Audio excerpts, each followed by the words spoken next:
Greetings and welcome back to Room 303 in AP English and our World of Ideas lectures. We are working in Unit 4 of the Jacobus text. Mind is the topic. We're in Lecture 23. And this is Karen Horney's The Distrust Between the Sexes. This is coming from her classic Feminine Psychology of 1967. Now, this remains one of the favorites of Jacobus's 4th edition volume, and I think there's good reasons for that. We'll get into them right away here in a moment, but first, our assumptions.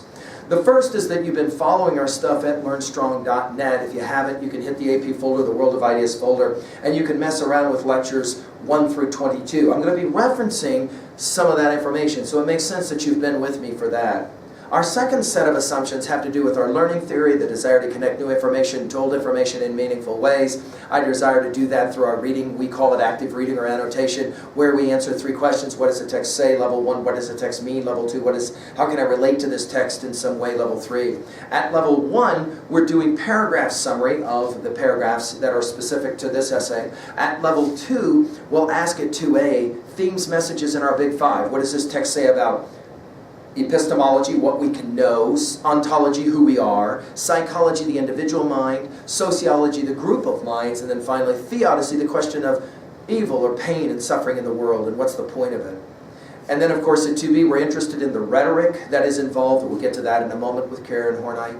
And then finally we're interested at level 3 and 3A. How can I relate this information to other texts that I've worked with?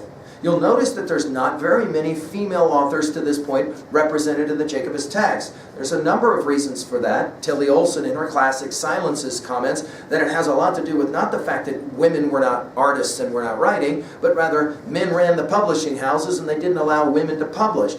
That being said, I think Jacobus does a fine job of trying to bring into the discussion female voices, especially female voices that are going to be really profound in challenging those male voices that are represented in Jacobus. And to that degree, I give him a great credit. There's always a tension in our humanities selection process about how many male versus female voices are we going to address. One of the reasons for that debate is Karen Horney. No kidding. She is groundbreaking in that regards. Of course, we're also going to expect, hopefully, that you'll be asking questions at 3B. How do you relate to this stuff personally? The other assumption, of course, is that you read this stuff on your own and then come to me to use it, and that way I can help you to be able to read this material better. Let's do some quick biography. Dates are 1885 to 1952. She really, in many ways, grows up independent of the ideas of Freud for the most part, but she's very influenced by Freud. She's one of the great critiquers of Freud. She is German. She taught in the Berlin Psychoanalytic Institute until the end of World War I. From the end of World War I to 1932, 1 year before Hitler will invade. She points out, and again, this is her critique of Freud, that Freud doesn't really explain female sexuality, although Freud himself thought that maybe he did, working a lot of times with hysterical women and the like. But it was Horney who pointed out, there's a whole lot that you missed.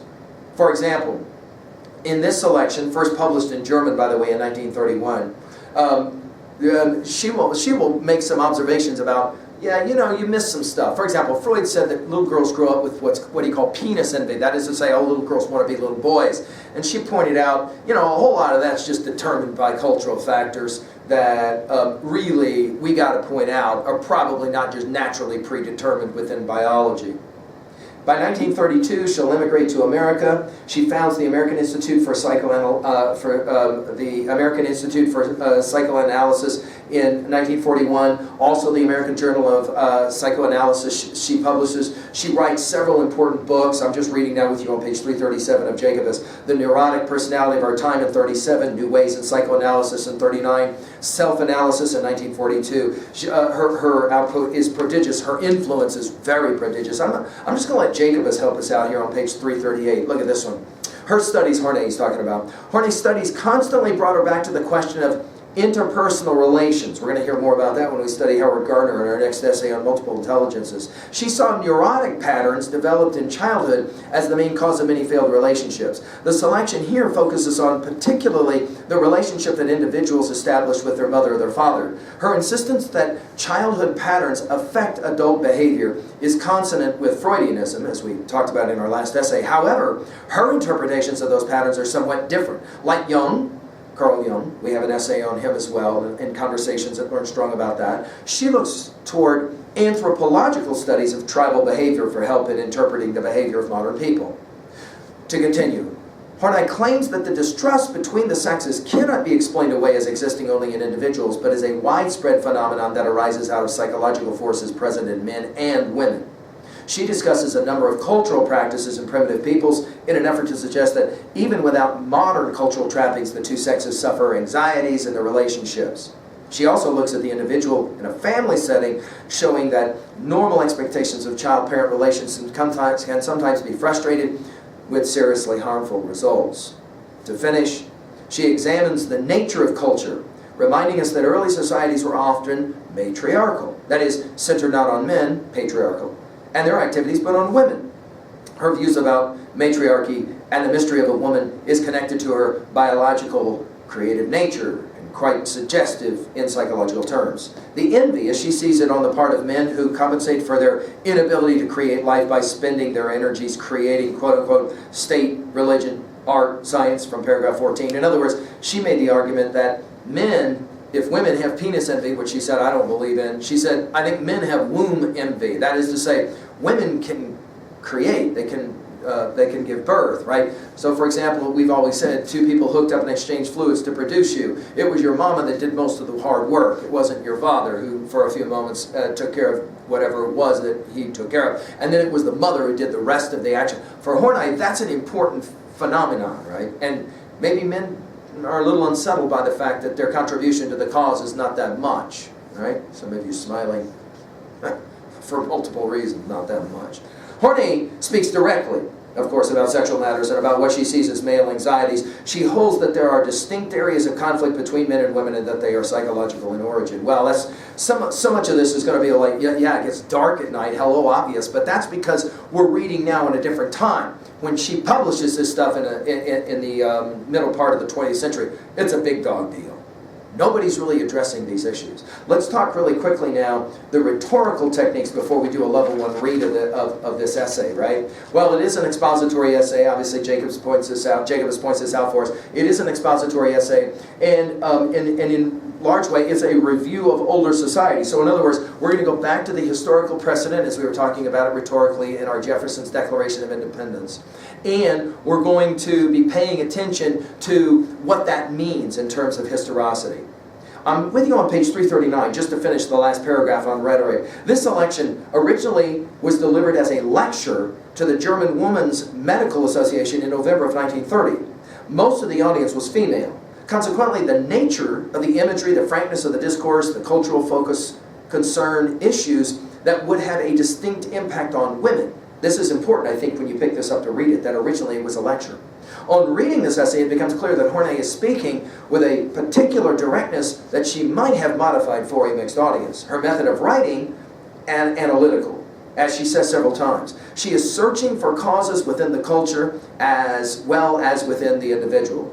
Her range of causal analysis includes the comparative study of cultures, ethnology, as well as personal psychology. Her capacity to call on earlier writers and cultures reveals her enormous scope of knowledge. She was brilliant, and also helps convince the reader of the seriousness of her inquiry.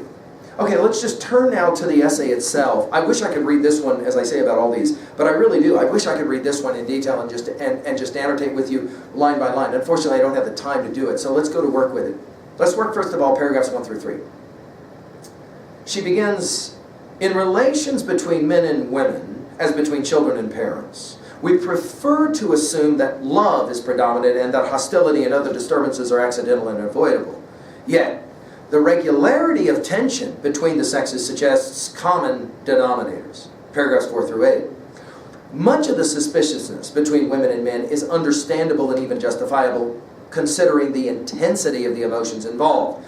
Our instinct for self-preservation restrains us from the surrender of self that accompanies passion, while we resent such restraint in the partner. Projecting our own negative feelings onto the partner, we become distrustful. Moreover, love tends to release all our secret expectations and wishes, which we focus on the partner without realizing they are doomed to disappointment. It's a compelling set of ideas. Paragraph 9. Frustrations in childhood, looking backward now to our childhood, also contribute to sexual tension. When the child's strong desires are thwarted or dismissed by adults, his pent-up anger, or we would say her pent-up anger, turns into fantasies of violent vengeance. The resulting anxiety carries over into adulthood as a fear of love for what it might cause us to do to the partner and vice versa. Self-evident, obviously, today. Paragraphs 10 through 11, powerful stuff. Suppose that a little girl is badly disappointed by her father, causing her to deny her maternal instincts and transform her instinctual wish to receive from a man into a vindictive urge to take from him by force. She might become a kind of woman who fears that men suspect her of wanting something, that is, that they guess her repressed wish. Or she might project her wish and fear that men want to exploit her. A reaction formation of excessive modesty might mask her wish, causing her not to demand or accept anything from her husband. Or repressing her aggression might drain her energy so that she feels helpless and shifts the responsibility for her life onto her husband. We can think, of course, of Gilman's Yellow Wallpaper as a classic example of this, can't we? Paragraphs 12 through 13. Though men's attitudes towards women are influenced by their early experiences, some attitudes can be traced historically and across cultures. The Old Testament, for example, denies and devalues women's capacity to give birth by deprecating Eve as created from Adam's rib and cursed to bear children in sorrow. It also shows her as a sexual temptress who plunges man into misery. Man's fear of woman is deeply rooted in sex. Noble women are the focus of diverse cultural taboos to protect men from their dangerous magic powers. We think about Helen, of course, in Homer's Iliad. Though our culture no longer burns witches, men continue to define women in relation to themselves and to cast their differences as inferiorities. We go back to de Beauvoir's observations on the same topic a few lectures ago. Paragraphs 14 through 15. By the way, there's a whole lot of debate, obviously, about what Horney just said about representations of women in the biblical text or any other religious text or mythic texts of the Iliad, the Odyssey, and that strain, right? It's a subject of huge debate. It's not that we're afraid of this debate. We enjoy it in 303. We want to obviously see all sides of the debate as best we can. Paragraphs 14 through 15. Men venerate motherliness, for it's the embodiment of the woman who fulfills all their expectations and longings through the creative process. Their regard for females' ability to create, however, is mingled with jealousy, inciting men to create state, religion, art, and science to dominate all aspects of culture. A residue of resentment has led men to glorify their genitalia while devaluing pregnancy, childbirth, and women in general. Now, there's no question that one of the huge debates that remains today is how one feels comfortable making these kinds of generalizations. Is that true of all males, etc., etc.? Horney, of course, is speaking in great broad generalities. And of course, we as students, as scholars, we get to make some decisions about how much of this generalization is still legitimate, etc., etc. Paragraph 16 through 17. Male cultural supremacy is a fairly recent sequel to matriarchy, so now we're looking backwards in time. At present, as women struggle to regain their equality, we should not hope for female ascendancy, but for an end to the conflict, which inevitably overvalues the weaker and rationalizes the discrepancy. We've talked about the two different understandings of hierarchy. No doubt there are dominator hierarchies, and no doubt they usually do end in some kind of totalitarian issues and problems. We think of the patriarchy and its worst instantiations, but there are growth hierarchies as well, right? Acorns become oak trees, and we don't want to devalue those growth hierarchies. Obviously, they're important. Paragraph 18 to finish now with 18, 19, 20. Paragraph 18. It appears likely that men's dread of women is due to their sense of yielding power during intercourse, the psychological association between the mother and death, and the greater sexual dependency of the male on the female and vice versa. Again, each one of these ideas obviously are subjects of great debate, and we'll enjoy them obviously in our time together in class. Paragraphs 19 through 20. The other reason we focus on love rather than hostility between the sexes is love's incomparable potential for happiness. Analysts can help diminish distrust by uncovering the real motives of the struggle, by working to resolve childhood conflicts, and by attempting to forestall some of those conflicts in the future. Well, this is a compelling essay with a whole lot of ideas that obviously we're going to have to talk about. Let's begin first of all at level 2 and 2A with our big 5 as we call it. Let's talk first of all, epistemologically, what's this text say? Well, obviously Horney is using the, as we call it, fallibus position. That is to say, I think I'm right, but I could be wrong. Notice, she is definitely, though, challenging the patriarchy, and in some of her assertions, she begins to sound epistemologically more absolutist. No question about that. Ontologically, what does this text say? Well, she makes the argument that in some fundamental ways, men and women are fundamentally quite different, and especially the way that they perceive the universe and perceive each other, no question. But notice that this is important for her. There must be a certain respect of those differences, understanding of those differences.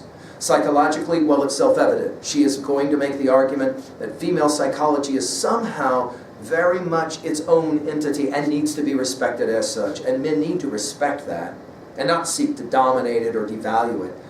Speaking of that, sociologically, well, obviously, her study of history is that men have slighted women, have not respected women and those differences, and that obviously has been a sad state of affairs. No question. Go back to our lectures on Chaucer's Wife of Bath and the attack, Chaucer's attack on the patriarchy, to gain more insight there. What does this text say about theodicy? Well, I think she's arguing that there is a lot of pain and suffering in the world. Much of it is, of course, going to have started because men and women are responsible for much of the pain and the suffering of the world, especially in the way they treat each other. Of course, a large lion's share of this is the way men treat women, but of course it can also go the other way, what women allow men to do in terms of treating them. I think in the end, the real challenge at 2A now for themes messages is there has to be a mutual respect. It's so important that that happens. Many have argued that what Horney and de Beauvoir and others have done in the 20th century is to open up a war, a gender war, a sex war, however you want to call it, a war between males and females in the 21st century. But I think these thinkers, like Horney would argue, you miss the point. It's all about mutual respect, respecting all humans, right? Another message, it does take courage, of course, to fight against oppression, to fight against tyranny, to fight against the evil parts of the patriarchy, no question. And as well, of course, change does take time and sustained will, no doubt about that. Notice at 2B in the rhetorical stuff, the clear, the powerful tone, the powerful word pictures, and yes, the use of the historical precedent, the argument from history, no doubt, that's also vital. All right, how are we going to at 3A relate this to other texts? No question, Plato's Republic, so often referred to as the beginning of the patriarchy, but remember that in Republic 5, that first major wave was that Plato argued, Socrates arguing, that women have the right to rule just like men because women and men both have a tripartite soul. We can as well, of course, add Chaucer's Wife of Bath here, go back to learnstrong.net, and all of the other texts that we've qualified as being sentinel texts in the history of feminism. Alice Walker's Color Purple or In Search of Our Mother's Gardens. The list is an amazing list. Chopin's Story of an Hour. So many of those lectures available at learnstrong.net. Think about it from our textbook, right? Arndt's text as well as the de Beauvoir text. Women's studies is such an important part of what happens at the end of the 20th century, the beginning of the 21st century, and continues to be such an important part. The challenge, of course, now at 3B is how we're going to relate this to ourselves. Have you witnessed these kinds of differences that Horney and others are going to talk about between male and female, the male attempt to subjugate female because of being female and all of that kind of thing? That is to say, these examples of dominator hierarchy, what is a time in your life when that happened to you or you witnessed it in some way? What about this one? Which one do you think it is harder to be in our world today? Is it harder to be male, harder to be female? It's fascinating to join that conversation. Maybe we'll talk about this in class in a while. I want you to think about it, though, for your notes. And finally, and I think this is really where we have to go with 3B, how do you think we can live in a world where we show each other mutual respect as we try to do as we try to talk about, of course, in room 303. One of the places I like to go is to Plato, ironically, Plato's cave allegory of Book 7 of Republic, where, notice, it doesn't matter who's chained up in the cave. Everybody chained up in the cave thinks that the shadows on the wall are real. Once emancipated, once freed, once manumission happens, once one using fear and pain is dragged out into the light of the sun, one will begin to recognize that mutual respect is necessary for everyone. Why? Because everyone is in the same fix, stuck in that cave, unaware, blind to reality. And therefore, if you have in any way seen the light, it is your, Plato says, moral duty, your responsibility to show respect. That's obviously our goal. All right, let's turn now to our last of the essays in the Unit 4 Mind, Howard Gardner's classic on multiple intelligences, a wonderful set of ideas as well. I hope you're growing from all of this study. Thank you.